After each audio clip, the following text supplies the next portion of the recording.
Pengertian Spiral of Silence. Spiral of Silence adalah teori komunikasi yang diusulkan oleh Elizabeth Noel Newman pada tahun 1974. Teori ini menjelaskan bagaimana tekanan sosial dapat mempengaruhi hidup. Teori ini menjelaskan bagaimana tekanan sosial dapat mempengaruhi individu untuk menyembunyikan pandangan mereka yang berbeda dari pandangan mayoritas atau dominan dalam masyarakat. Menurut teori ini, orang cenderung diam atau menyembunyikan pendapat mereka. Jika mereka merasa pandangan mereka tidak populer atau berlawanan dengan pendapat umum, ketika lebih banyak orang memilih untuk diam, pandangan yang dominan menjadi semakin kuat dan tampak lebih umum, sehingga memperkuat keheningan orang lain. Proses ini menciptakan lingkaran umpan balik atau spiral, di mana pendapat minoritas semakin tersisih. Contoh dari spiral of silence bisa dilihat dalam berbagai konteks sosial dan politik. Berikut adalah beberapa contohnya. Yang pertama, isu politik sensitif. Di negara dengan rezim otoriter, warga mungkin enggan mengungkapkan kritik terhadap pemerintah karena takut akan pembalasan. Ketakutan ini membuat semakin sedikit orang yang berani berbicara, sehingga dukungan terhadap pemerintah tampak lebih besar daripada kenyataannya. Yang kedua, media sosial.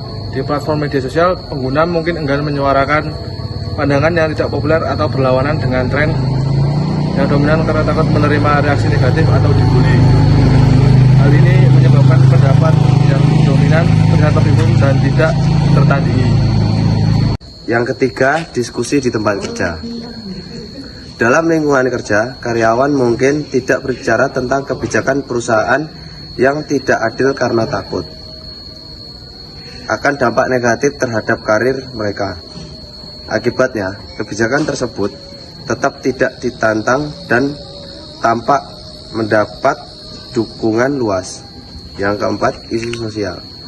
Dalam masyarakat yang mayoritasnya memiliki pandangan konservatif terhadap isu-isu seperti pernikahan sesama jenis, individu yang mendukung hak-hak LGBT, dan mungkin enggan menyatakan pandangan mereka secara terbuka.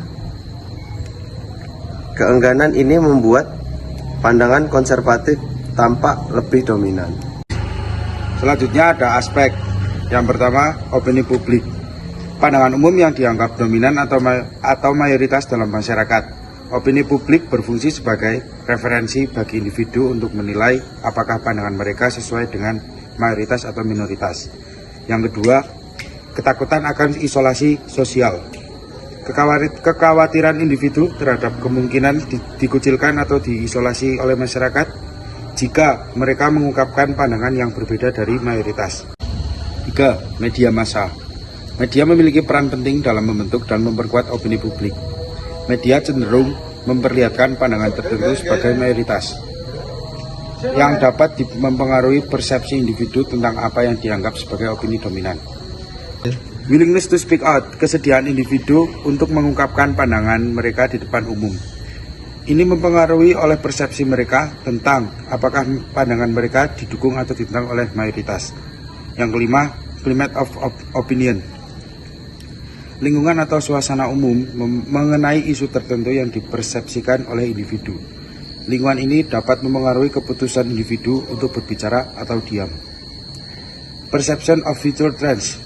Persepsi individu tentang bagaimana pandangan atau opini akan perkembangan di masa depan. Yang terakhir, personal karakteristik.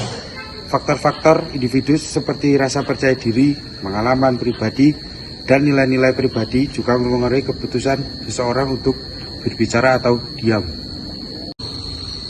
Dalam memahami aspek-aspek ini, kita bisa lebih memahami mekanisme di balik spiral of silence dan bagaimana tekanan sosial dapat membentuk dinamika komunikasi dalam masyarakat.